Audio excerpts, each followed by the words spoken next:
Assalamualaikum warahmatullahi wabarakatuh.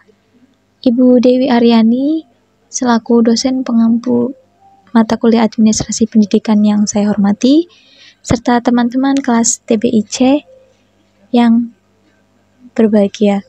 Perkenankanlah kami dari kelompok 11 yang beranggotakan saya sendiri Nabila Estianingrum dengan NIM 201744118, Asyifa Unisa dengan NIM 201744119, dan Fauziatul Husna dengan NIM 201744131 akan mempresentasikan hasil diskusi kami mengenai komunikasi pendidikan. Sebagai makhluk hidup, komunikasi merupakan suatu hal yang penting, karena dengan adanya komunikasi, manusia sebagai makhluk sosial bisa mengenal satu sama lain, menjalin hubungan, membina kerjasama, saling mempengaruhi, bertukar ide dan pendapat, bahkan mengembangkan suatu masyarakat dan budaya. Jadi pentingnya komunikasi merupakan sebagai hal yang fundamental dalam kehidupan manusia. Sepanjang manusia hidup, pasti perlu berkomunikasi. Lalu, apa sih komunikasi pendidikan? Yang pertama yang akan kita bahas yaitu mengenai komunikasi. Komunikasi dalam secara bahasa yaitu merupakan kata kerja dari bentuk komuniker, yang berarti secara harfiah itu menjadi asal kata komunikasi yang berarti pemberitahuan, pembicaraan, percakapan, pertukaran pikiran atau hubungan-hubungan. Sedangkan menurut KBBI, komunikasi adalah hubungan dua arah manusia dengan menggunakan bahasa atau penyampaian atau pengiriman dan penerimaan pesan atau berita antara dua pihak atau orang atau lebih, sehingga pesan tersebut dapat dipahami. Dari dua pengertian tadi dapat disimpulkan bahwa komunikasi adalah proses penyampaian pesan atau informasi kepada orang lain, di mana orang lain dapat memahami apa yang disampaikan oleh komunikatornya. Karena pada dasarnya komunikator dan komunikan sama-sama merupakan sumber informasi. Lalu, apa itu komunikasi pendidikan? Sedangkan komunikasi pendidikan adalah aspek komunikasi dalam dunia pendidikan atau komunikasi yang terjadi pada bidang pendidikan. Jadi segala interaksi yang berhubungan dalam semua aspek pendidikan yang saling berkaitan dan saling mendukung satu sama lain itu merupakan komunikasi pendidikan. Hal ini juga berkaitan dengan sesuai dengan konsep pendidikan yang dikemukakan oleh Ki Hajar Dewantara, mungkin sangat familiar ya di kalangan teman-teman, yaitu ing ngarsa sung tulado, ing madya maun karso, tutwuri handayani, yang artinya itu yang di depan memberi contoh, yang di tengah membangun kehendak, yang di belakang memberi dorongan atau semangat. Nah, berdasarkan penjelasan tersebut dapat dipahami bahwa pada hakikatnya komunikasi pendidikan dapat diartikan sebagai komunikasi yang terjadi dalam suasana pendidikan.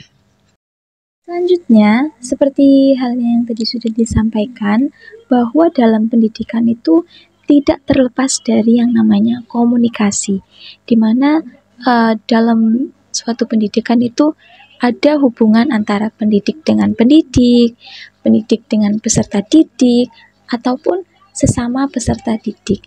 Nah, apa sih unsur-unsur yang terdapat dalam komunikasi, khususnya komunikasi pendidikan? Yang pertama yaitu ada komunikator. Komunikator menurut KBBI yaitu orang atau kelompok orang yang menyampaikan suatu pendapat kepada atau menyampaikan suatu pesan kepada orang lain. Yang kedua ada encoding dan decoding. Encoding atau decoding merupakan suatu kode atau sandi dalam komunikasi yang merupakan aturan untuk mengubah suatu informasi atau pesan menjadi bentuk atau representasi lain yang tidak harus dalam bentuk yang sama. Dalam komunikasi dan pemrosesan informasi, pengkodean atau penyandian atau encoding ini adalah proses konversi informasi dari satu sumber atau objek menjadi data yang selanjutnya dikirimkan ke penerima atau pengamat, seperti pada sistem pemrosesan data.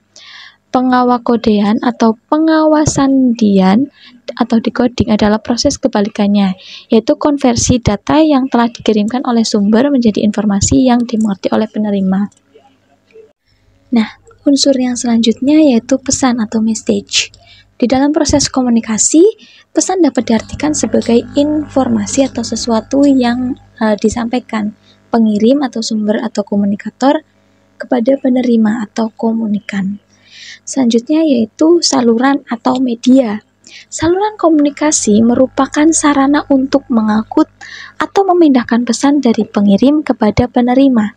Dalam komunikasi, semua pesan yang dikirimkan harus melalui saluran. Saluran bisa saja tunggal, namun bisa juga banyak. Nah, yang terakhir yaitu unsur komunikan. Komunikan yaitu orang yang menerima pesan. Sebagaimana sumber atau komunikator, komunikan juga bisa terdiri dari satu orang atau lebih. Bisa dalam membentuk organisasi atau kelompok. Dalam dunia pendidikan sendiri, komunikator di sini bisa diposisikan sebagai guru.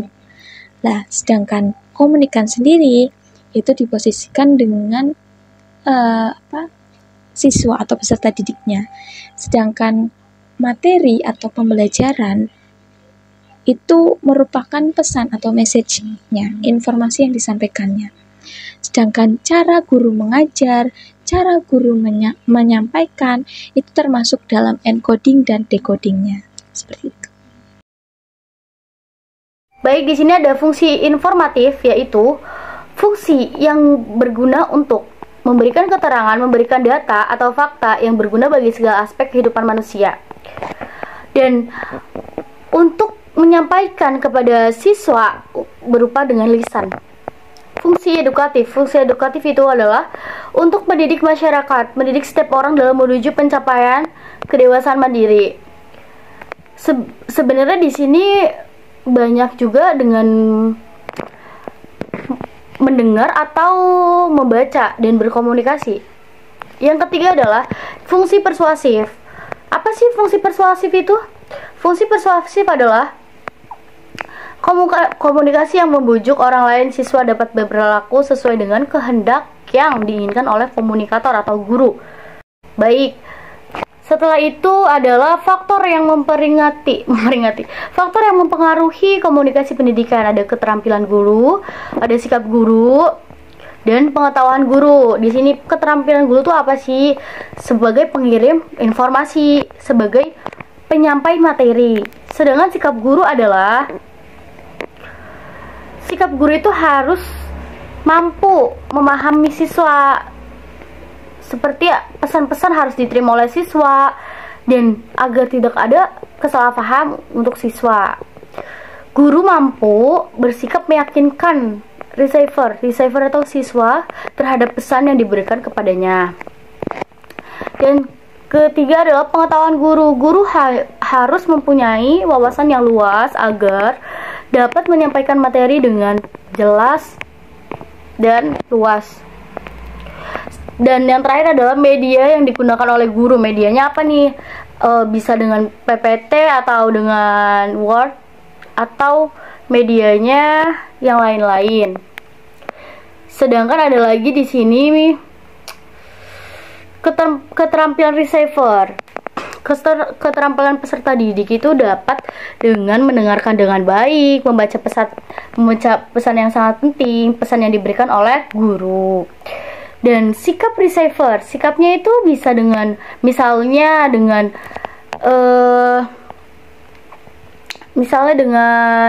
peserta didik ya, tidak berarti lagi bagi peserta didik itu harus mendengarkan dengan baik, tidak bercanda sendiri ketika guru memberikan materi. Dan pengetahuan receiver, pengetahuannya juga harus luas biar gak ada salah paham ketika guru menjelaskan sesuatu dan kita dapat mengembangkan pengetahuan kita sendiri. Yang ketiga adalah media saluran komunikasi. Medianya apa? Ide atau pesan, penerimaan ide atau pesan. Selanjutnya ada kedudukan guru dalam komunikasi pendidikan. Yang pertama itu guru sebagai pembicara. Dalam setiap pembelajaran, guru merupakan pembicara untuk memantik pembelajaran. Dalam konteks komunikasinya, Richmond mengemukakan guru perlu meningkatkan efektivitas komunikasi meliputi beberapa hal sebagai berikut.